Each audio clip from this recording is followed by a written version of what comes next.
Damos la bienvenida a la doctora María Elina Gudiño, académica argentina. Ella es doctora en geografía, investigadora del Consejo Nacional de Ciencia y Tecnología allá en la Argentina, profesora emeritus de la Universidad Nacional de Cuyo en Mendoza. Su experiencia está en el área de ordenamiento territorial, planificación y políticas públicas. Doctora Gudiño, le damos la bienvenida nuevamente. En Muchas la gracias. ciudad de Cuenca, que es la tercera ciudad de Ecuador, se está siguiendo un proceso de socialización de plan de uso de suelo y plan de ordenamiento territorial, con algunas dificultades que se han encontrado en el camino. En un primer acercamiento a la socialización de estos planes, la discusión se centró fundamentalmente en tasas que pretendía cobrar el municipio por edificaciones altas, por propiedad horizontal. Se le acusó por parte de los constructores de un afán contributorio del municipio, pero esto, al concentrarse la discusión en estos temas, dejó de lado muchas otras aristas que entendemos están comprendidas dentro del ordenamiento territorial.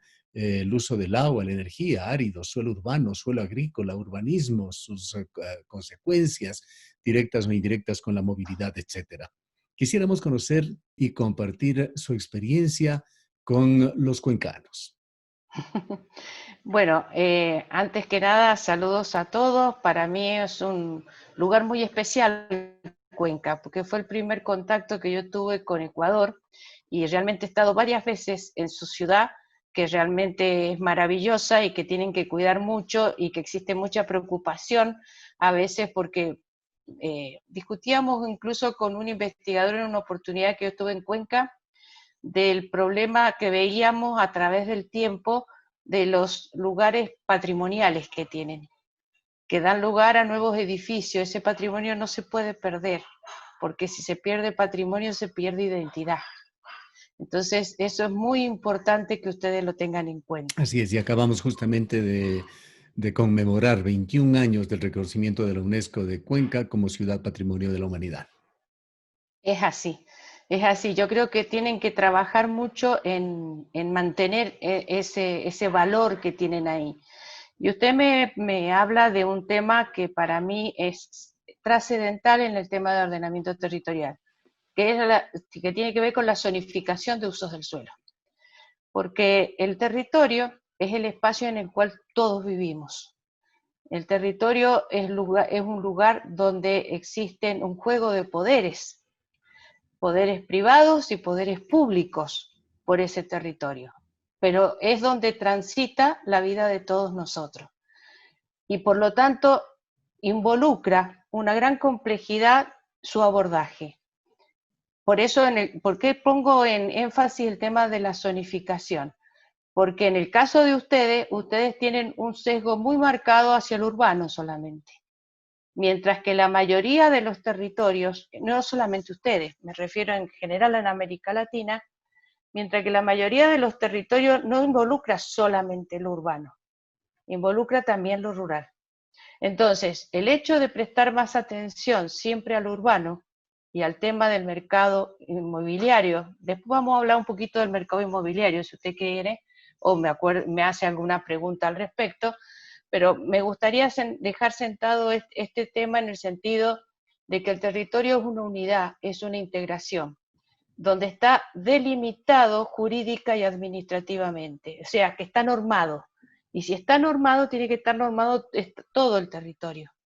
Involucra lo rural. Y lo rural muchas veces es objeto de grandes desigualdades, porque todo lo que es prestación de servicio que tiene la obligación del Estado de prestar, que tiene que ver con servicios de educación, con servicios de salud, todos se concentran en las ciudades, mientras que el resto del territorio prácticamente no están, digamos, solucionados sus problemas que tienen que ver con esa prestación de servicio. Bajo esta situación, que es una realidad, doctora Gudiño, de que las ciudades no son solamente lo urbano, es también lo rural. Cuenca, de hecho, no es una excepción. De hecho, la zona rural es mucho más amplia que la zona urbana. Quisiéramos preguntarle cuáles son los principales ejes, aquellos ejes transversales que deberían guiar esta discusión, esta socialización de estos planes? El plan tiene que ser algo, porque generalmente el plan ha sido concebido como, hago un plan, gran volumen de hojas, y que nunca leen los que toman las decisiones de esos planes, pero nunca se concretan en actividades y en el seguimiento y control que tiene que tener un plan. Entonces, eso me parece que es un eje importante, donde no solamente se prevé un plan, otra característica, no puede tener un plan de ordenamiento territorial un plazo de duración de 4 años o un plazo de duración de una gestión, porque involucra cambios estructurales que se tienen que dar en el territorio y que superan eso. Eso demanda una política de Estado. ¿Qué significa? Un contrato entre sociedad y Estado. Un contrato en el sentido de permanecer lo que ese plan establece durante un largo tiempo y respetar lo que ese plan, donde tiene que existir una gran participación social en su construcción, porque ese plan involucra las condiciones de vida de la gente. Usted está hablando Entonces, de asumir políticas de ciudad que van mucho más allá de los periodos gubernamentales de sus municipios o sus alcaldías. totalmente, tiene que ser así. Por eso tiene que ser una política de Estado, como lo tiene que ser la educación y como lo tiene que ser la salud, porque esa es una obligación del Estado, es una obligación de una permanencia de condiciones, porque si no estamos sujetos todos los ciudadanos a los vaivenes de la política. Entonces, de acuerdo a quien asume, es si se cumple o no se cumple parte del plan. Y un plan nunca puede ser a un corto plazo, sobre todo cuando es un plan de ordenamiento territorial. Pueden haber, digamos, acciones operativas durante ese plazo, pero tiene que ser digamos, a largo plazo. Y tiene que haber un consenso social, que eso es muy importante. Un consenso social, es decir, la población tiene que ser partícipe de todo ese proceso y la población tiene que velar porque se cumplan esas características de ese plan. Entonces, eso a veces es muy difícil lograr, porque muchas veces la participación ha sido muy manipulada, y sobre todo manipulada por el sector político. Pasa a ser solamente un expediente, una cuestión que hay que cumplir, y una vez que se cumplió, bueno, ya se cumplió y no se respeta. Entonces, esas son condiciones fundamentales que tienen que tenerse en cuenta. Más allá de estos Eso desde un punto de vista alcances, general con el consenso, perdón, correcto. con el consenso social. Después podemos hablar de la parte técnica. No sé si a ustedes les puede Sí, interesar. justamente es a lo que quisiera invitarle a ingresar. Conociendo usted Cuenca, hecho que nos satisface, no lo sabíamos de antemano, y haciendo un paralelismo a su experiencia allá en Mendoza o con otras ciudades argentinas, con su experiencia académica de por medio, ¿cuáles, ya desde un punto de vista técnico, son los aspectos fundamentales a observar? El tema de la zonificación ha estado en manos siempre de arquitectos, y no es que vaya en contra de los arquitectos, eso lo quiero aclarar, con los cuales yo trabajo muy bien, pero sí tiene que ser una cuestión interdisciplinaria. La zonificación que generalmente usan en nuestras ciudades, lamentablemente, es la zonificación que es cuando nace el tema de zonificación en Europa, y por lo tanto esa zonificación tiene como objeto zonificar en función del uso predominante, sin tener en cuenta las aptitudes que reúne el lugar, aptitudes desde el punto de vista natural, físico, y eso también involucra lo urbano. ¿Por qué? Porque muchas veces en lo urbano como se enmascara esa situación, porque se estima, no, pero si acá es urbano, no hay naturaleza, y hay pendientes, hay suelo, hay inundaciones en una ciudad. Entonces, todos esos aspectos que tienen que ver con la aptitud del lugar es fundamental que lo tengan de cuenta. Otro aspecto a tener en cuenta es la capacidad de carga. ¿Qué significa eso? Porque muchas veces eso se mide para actividades que son agropecuarias, pero la capacidad de carga es fundamental evaluarla antes de zonificar. La capacidad de carga tiene que ver con la cantidad de personas que puede soportar un lugar. ¿Y a qué hago referencia con esto? En nuestro país, por ejemplo, en mi país, en Argentina, hoy día hay un problema muy serio porque el lote de 200 metros están haciendo 3 o 4 departamentos, con lo cual se incrementa notablemente la cantidad de habitantes por lote, pero no se mejora la infraestructura, que sería lo de saneamiento y agua. Y cuando sucede eso, empiezan a aparecer problemas de falta de agua, problemas de que hay colapso de la parte sanitaria o de saneamiento, y problemas que son muy graves a nivel urbano, sin tener en cuenta el problema que ha representado el tema de la pandemia. La pandemia es un mensaje que nos da la naturaleza. La pandemia nos está diciendo, ojo con el hacinamiento en ciudades, porque el virus o los virus, porque no estamos exentos de que aparezcan nuevos problemas de este tipo, están dando ese mensaje que es, ojo con el tema de no respetar distancia social. Y generalmente, y eso tiene que ver con la capacidad de carga, no se están respetando esas cantidades, incluso cuando se utilizan los medios de transporte. Van totalmente lleno o colmado de personas que generan enfermedades. Entonces, es importante que nosotros, que somos los que estamos, digamos, trabajando en el tema de ordenamiento territorial, son todos aspectos que son fundamentales de considerar. Nuevas formas de clasificación de usos del suelo, de acuerdo a las características que tienen, y un elemento importantísimo que hay que tener en cuenta es el mercado. Es el mercado.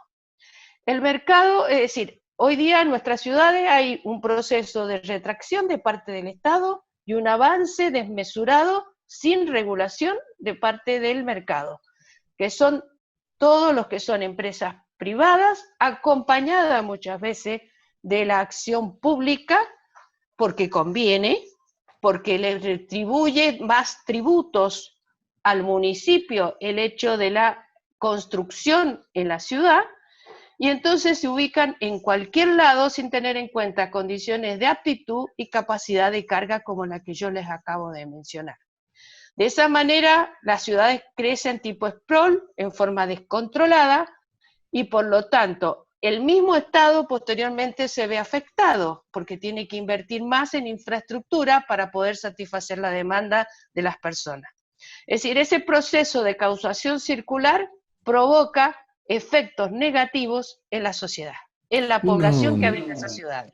Uno de los problemas, doctora Gudiño, que se está dando en la ciudad de Cuenca es el de la habitabilidad en el centro histórico de esta urbe, que va de la mano con la conservación de sus bienes arquitectónicos patrimoniales, que ha sido su primera recomendación, el hecho de que conservemos esta ciudad con su riqueza arquitectónica y patrimonial.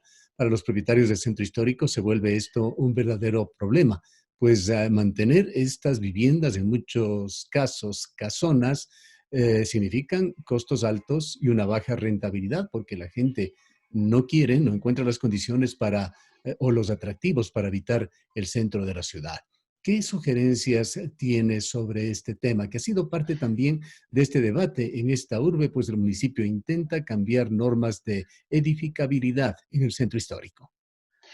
Yo creo que hay muchas opciones por hacer, porque otro tema de que tiene que ir junto con la zonificación es el aporte de nuevos instrumentos que respondan a esa demanda que se presentan en las ciudades.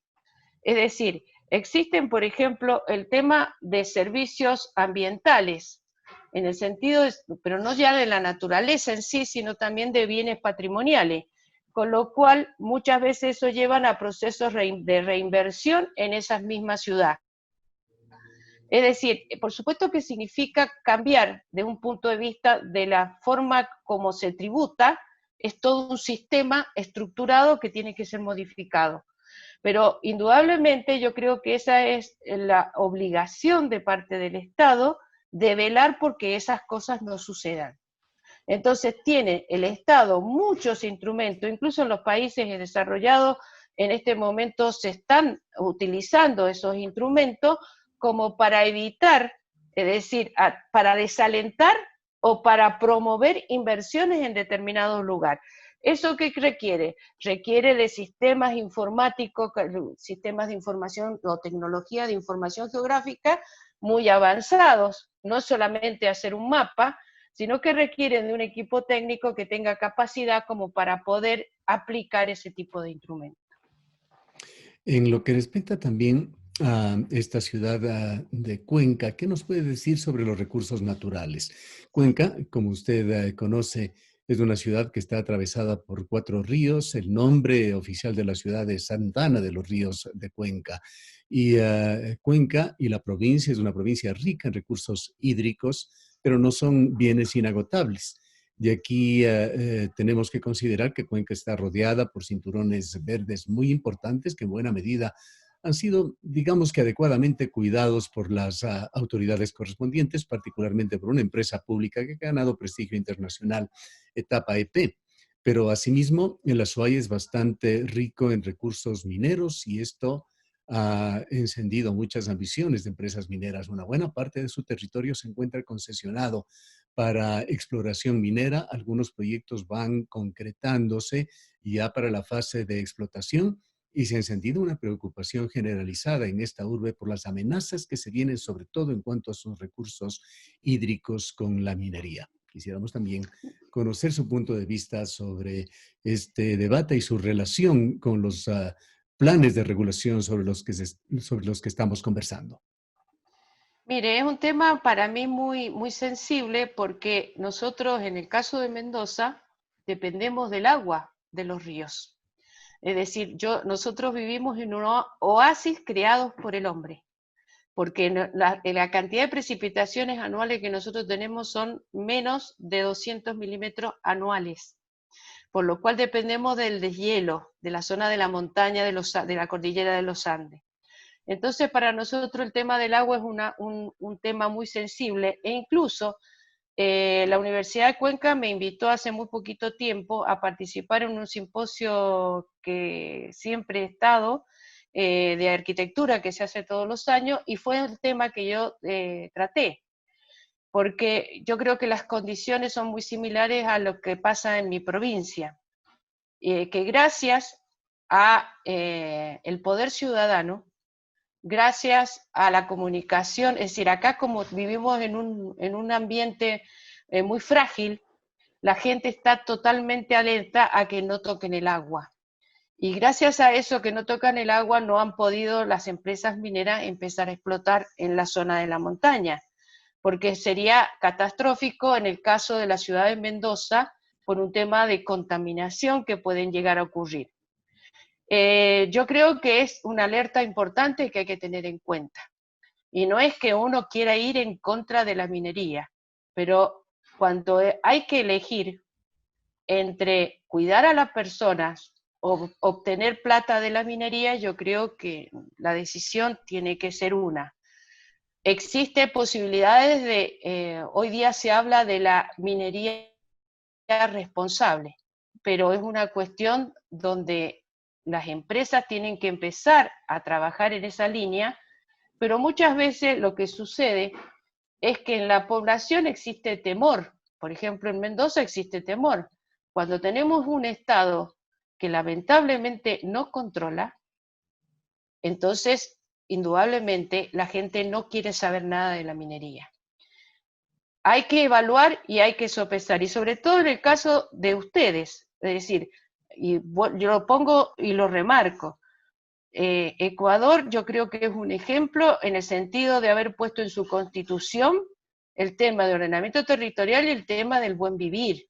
Y si existe ese paradigma del buen vivir, eso lo tienen que respetar. No se puede hablar livianamente del buen vivir y del desarrollo sostenible si no se hacen acciones que vinculen y que permitan ese desarrollo sostenible y ese buen vivir para la gente. Si no pasan a ser meros discursos, y lamentablemente no puede ser un discurso cuando institucionalmente eso ha estado incorporado en la Constitución. No sé si respondo a su pregunta. Por supuesto que sí. Y mucho, lamentablemente, de la nueva constitución de Ecuador ha quedado solamente en letra. Cabe indicar, y esta no es una posición subjetiva, es una realidad, el gobierno es el principal impulsor de la minería. Estos vastos territorios que se han entregado para las prospecciones mineras no afectan solamente a la provincia de Azuay, a gran parte del territorio nacional, y ve el gobierno. Y ven además muchos de los candidatos que están ya promocionando sus candidaturas para la presidencia de la República a la minería como una tabla de salvación para la economía ecuatoriana, sin ver la otra cara de la medalla, los altos costos por los perjuicios ambientales que se van a generar con esta actividad. En todo caso, quisiéramos, doctora Gudiño, que nos hable sobre el estado de situación en que se encuentra estos temas de plan de uso y gestión de suelo, plan de ordenamiento territorial en su país y posibles también acciones de colaboración que puedan darse a nivel latinoamericano, pues creo que cada día tenemos que unirnos un poco más y aprovechar y cruzar experiencias en beneficio mutuo. En el caso de ordenamiento territorial, lamentablemente yo creo que no se ha avanzado como se tendría que haber avanzado. Yo le comento en forma sintética que la ley de ordenamiento territorial en Mendoza nació de una amplia participación ciudadana y liderado por la universidad. Es decir, la universidad, hubo una rectora que me llamó porque sabía que yo trabajaba en ordenamiento territorial y me dijo, está por salir un proyecto de ley muy malo y qué tenemos que hacer. Y en función de eso nos pusimos a trabajar. Y empezamos a convocar un montón de instituciones y empezamos todo el mundo a trabajar en esa ley. La ley se logró en el año 2009, pero pasaron del año 2009 al 17 mucho tiempo y muchos gobiernos, donde muchas veces los gobiernos mismos quieren, digamos, dejarlos de lado. Y es un poco para que la experiencia que les puedo transmitir. Pero fue la lucha, es decir, fue ese trabajo que se hizo en campo, ese trabajo que se hizo en territorio con la gente, lo que llevó a que la misma gente reclamara por esa... habían políticos que decían, ¿qué es eso de la ley de ordenamiento? La gente me tiene loca porque está insistiendo, está insistiendo. La única manera de torcer el poder político, por lo menos lo que yo he podido comprobar a través de mi experiencia, es cuando la gente se une y trabaja hacia el bien común en un objetivo marcado. Porque el Estado, lamentablemente, hemos estado acostumbrados a verlos como, y eso no es ser digamos, contraria al tema Estado, pero sí el Estado ha asumido un rol que no corresponde. Son servidores públicos, son servidores que lo elige la gente. Y entonces creo que tienen que ser suficientemente creativos, es decir, estamos, y eso, ojo, no es solamente Ecuador, es toda América Latina, incluida Argentina y peor en Argentina en este momento. El hecho de no respetar instituciones, que eso es grave, porque no vamos a avanzar como sociedad si no se respeta las instituciones. El hecho de seguir aferrado a una forma de gestión anquilosada de hace más de 100 años que tiene sí o sí que cambiar, porque el territorio no puede ser visto en forma parcializada por políticas sectoriales. El territorio necesita una visión integral de todas las problemáticas que tiene ese territorio. Y para poder tener eso tiene que cambiar la modalidad de funcionamiento del Estado. Los estados tienen que ser más creativos. ¿Por qué? Porque en la minería ven la solución inmediata. Me da plata y me da trabajo, pero ojo, ¿por cuánto tiempo dan trabajo? ¿Y a cuánta gente le dan trabajo? ¿Y cuáles son realmente los efectos que posteriormente quedan como un rezago para el resto el patrimonio natural de un país es patrimonio de su sociedad? Entonces, eso se tiene que cuidar y se tiene que proteger y tienen que ser creativos. ¿En qué sentido tienen que ser creativos? Desde la naturaleza misma existen posibilidades. Ustedes tienen un gran valor, que es la naturaleza, que es la cantidad de agua, que es toda la cultura que tienen la época de los pueblos originarios, que en el caso, por ejemplo, argentino fueron prácticamente diezmados. Entonces tienen un gran valor que lo tienen que saber proteger y potencializar para a partir de eso generar actividades donde contribuyan al buen vivir. Entonces tienen que tratar de trabajar en esa línea, a mí me parece. En Hablando el caso de esta necesidad de pluralidad al asumir estos debates, doctora Gudiño, y para quedarnos con algo concreto en este tiempo tan limitado que tenemos para conversar sobre planes tan complejos, ¿cuál sería su sugerencia sobre el equipo o equipos multidisciplinarios que deberían constituirse para construir y debatir estos planes en una ciudad como Cuenca? yo creo que tienen que ser equipos interdisciplinarios donde estén arquitectos, ingenieros, geógrafos, historiadores, arqueólogos, etcétera. Lo importante es empezar a saber trabajar en forma interdisciplinaria, que no es una suma de parte de la interdisciplina, es compartir un objeto de estudio, es compartir una visión y una forma de trabajo en la cual hay que saber dar, saber ofrecer al otro y poder trabajar en pos de un mismo objetivo. Eso me parece que es fundamental para poder avanzar en todo el tema de ordenamiento territorial. Muchas gracias, doctora Gudiño, por habernos atendido. No, gracias a ustedes por haberme escuchado. Declaraciones de la doctora María Elina Gudiño. Ella es académica argentina, trabaja también para el CONECYT, que es el Consejo Nacional de Ciencia y Tecnología, en Mendoza, y es profesora emeritus de la Universidad Nacional del Cuyo en Mendoza.